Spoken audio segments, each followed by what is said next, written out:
Buenos días, 7 días, buenas noches, 10 de noche y buenas tardes, 10 de tarde. Otro día más a trabajar. El día de hoy quiero hablar rapidito porque he estado viendo unos cuantos videos de algunas personas y me llegó este video en el que yo digo, ¿por qué será que la gente simplemente lean el texto, no le añadan nada, solamente léanlo y digan lo que el texto dice? No hay que añadirle, no hay que... Porque la Biblia es clara y la Biblia cuando tú la lees todo en contexto, una cosa espectacularmente hermosa. Y quiero hablar del verso bíblico que dice la gran nube de testigos.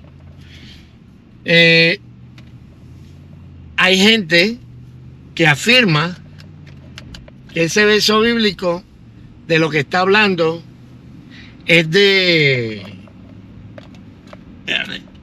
ese texto bíblico de lo que está hablando es de ese montón de gente que está alrededor de nosotros, que van a testificar contra nosotros si nosotros no nos portamos bien.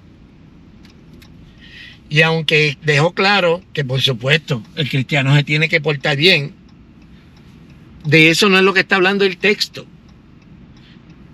El problema es que usan ese texto para meterle miedo a alguien. Mira, la gente que está por ahí va a testificar contra ti, porque tú te estás portando mal y tenemos una gran nube de testigos. Por eso es que hay que portarse bien. Eso no es lo que dice el verso. El texto no dice eso. Cuando leemos la Biblia, ese verso está en Hebreos capítulo 12, creo que es verso 1, sí, creo que es el verso 1, que dice: por lo tanto, teniendo tan gran nube de testigos, teniendo alrededor tan grande nube de testigos, despojémonos de todo peso y del pecado que nos asedia. Y sigue diciendo, poniendo los ojos en Jesús. Tenemos que caminar esta carrera poniendo los ojos en Jesús, el autor y consumador de la fe. Entonces, para meterle miedo a la gente, dicen: no, el texto es porque tú tienes una gran nube de testigos que cuando llegue aquel día van a testificar contra ti porque te portaste mal. Eso no es lo que dice el verso. Eso no es lo que dice el texto. Cuando tú lees el texto en contexto, te das cuenta que quienes son la gran nube de testigos son los héroes de la fe.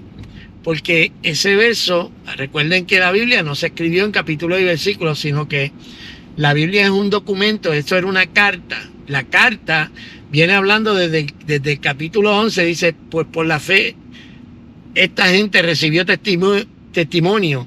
Y sigue hablando de que si Abel recibió mayor testimonio por la fe. Y sigue hablando de la gente que vivió por fe. Y gente que, aunque no recibieron la promesa, siguieron caminando por fe. Entonces, creo que el último verso lo que dice es que Dios no les dio lo que esperaban para que ellos no fueran perfeccionados antes que nosotros. Entonces entra el verso 12, por tanto ¿qué? Por todo lo que viene diciendo. Toda esta gente que vivió por fe, que aunque no recibieron lo que ellos se les prometió, ellos siguieron caminando por fe porque Dios no quería que ellos fueran perfeccionados antes que nosotros. Por lo tanto, por eso que te estoy hablando, despojémonos de toda maldad que nos asedia, porque tenemos una gran nube de testigos en cuanto a la fe, en cuanto a caminar por fe. Tenemos una gran nube de testigos que atestiguan lo que es caminar por fe. Y sigue diciendo el verso, puesto los ojos en Jesús, el autor y consumador de la fe. Pero el mensaje que está hablando es ese. El mensaje que está hablando no es que el mundo son testigos nuestros, porque yo no quiero un testigo como el mundo. El mundo lo que va a hacer es acusarme. Sino que de lo que está hablando es de la gente que vivió por la fe, que ellos nos atestiguan, no son testigos de lo que es vivir por fe, de lo que es la vida por fe, de lo que es caminar sin recibir lo que se les prometió a uno. Porque la fe no quiere decir que si mañana no pasa lo que se te prometió, pues ya tú dejas de creer. No, es que la fe continúa creyendo. La Biblia dice que Abraham caminaba por la tierra que Dios le prometió como extranjero, siendo esa la tierra que era para él. Pero él caminó por ella como un extranjero. ¿Por qué? Porque estaba mirando hacia adelante. Usted ve, de eso es lo que nos está hablando el texto. Y es un pensamiento tan bonito, que dice que tenemos una gran nube de testigos, que este montón de gente que lo mal usa, lo usa con el único motivo de manipular a otro, o de meterle miedo a otro, o de qué sé yo, qué sé yo ni cuál es la razón, porque el texto es tan claro cuando tú lo lees en su contexto. La gran nube de testigos, la gente que tenemos que nos testifican lo que es caminar por fe, son gente que viene enumerándose desde Abel en adelante. Por la fe Abel, por la fe Noé, por la fe Moisés, por la fe Abraham, por la fe Isaac, por la fe Jacob, por la fe Rahab. ¿Entiendes? Y por la fe ellos maltrataron, y la Biblia dice que el mundo no era digno de ellos. De eso es lo que está hablando el texto. Así que si tú eres pastor, yo cuando era pastor, la tentación de manipular a la gente siempre está ahí. Siempre está ahí. ¿Por qué? Porque tú por el bienestar de los hermanos, en ocasiones quisieras manipularlo, pero eso es del diablo.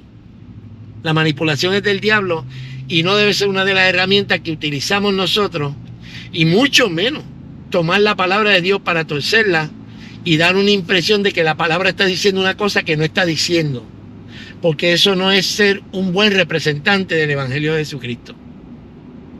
Nada, me levanté pensando en eso porque he estado oyendo, y cada vez que oigo la gente predicando, hablando, me vienen con ese cuento de que la gran nube de testigos, que ya tú vas a ver, que esa nube de testigos que tenemos alrededor, que va a testificar contra nosotros.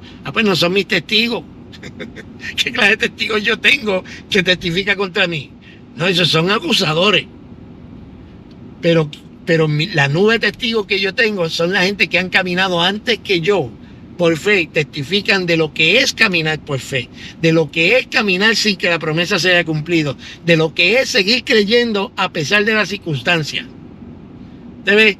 De eso es que habla el texto. Y termina diciendo, toda esta gente era grande, pero puesto los ojos en Jesús, el autor y el consumador de la fe. Así que, nada, si estás de acuerdo conmigo, dale un like. Si estás en desacuerdo conmigo, dime en qué estoy equivocado. Nos vemos en los comentarios. Ahí te la dejo, para que la pienses.